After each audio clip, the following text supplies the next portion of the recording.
SBA-t kryen veprime për shkak të aktiviteteve kriminale të drogës në Venezuelë, ku shënjestruan Nicolas Maduro, thekson partia opozitare LSDM. Partia pyet se para këtij veprimi të SBA-s, cilët ishin politikanët dhe vendet e vetme në Europë që mbështetën dhe zhvilluan bashkëpunim me Maduron.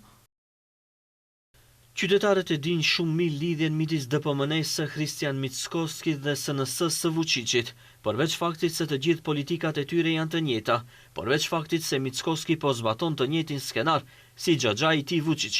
Ekzistojnë edhe marrëdhëniet e biznesit që LSDM zbuloi përmes skandalit me Altbank. Në intervistën e tij të fundit, Mickoski flet edhe për mikun e tij të ngushtë Viktor Orban, të cilin BE akuzon për korrupsion pas skandalit me pronën e emër të babait të tij. Çfarë kanë të përbashkët të gjithë këta politikanë të krahut të djathtë dhe miq të mëdhenj? Ndërkaq, zëvendës kryeministri dhe njëri nga liderët e Vlen, Arben Fetaj, ka thënë se mirëpret vendimin historik dhe të guximshëm të presidentit amerikan Donald Trump për arrestimin e Maduros.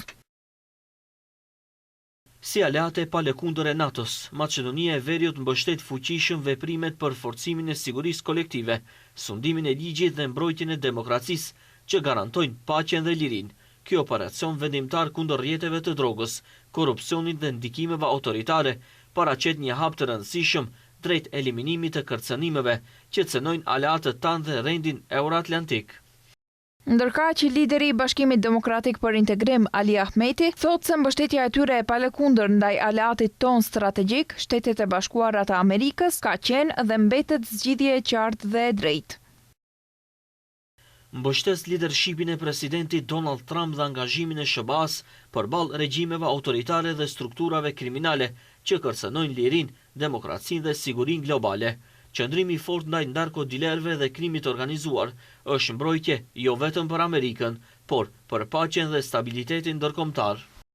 Ahmeti deklaroi se partneriteti transatlantik është më i fortë kur bazohet në vlera të përbashkëta dhe qëndrim të bashkuar përballë tiranisë. I vetmi reagim politik qartazi kundër aksionit amerikan ka qenë kreut të Partisë e Majta, Dimitar Apasjev. Ai e ka vlerësuar ngjarjen si një shkelje të rëndë të së drejtës ndërkombëtare publike dhe një akt përtej logjikës së shëndosh. Të egrit nga perëndimi rrëmbyen presidentin e një shteti sovran dhe gruan e tij, vetëm për të provuar se mund të bëjnë çdo gjë, shkroi Apasjev.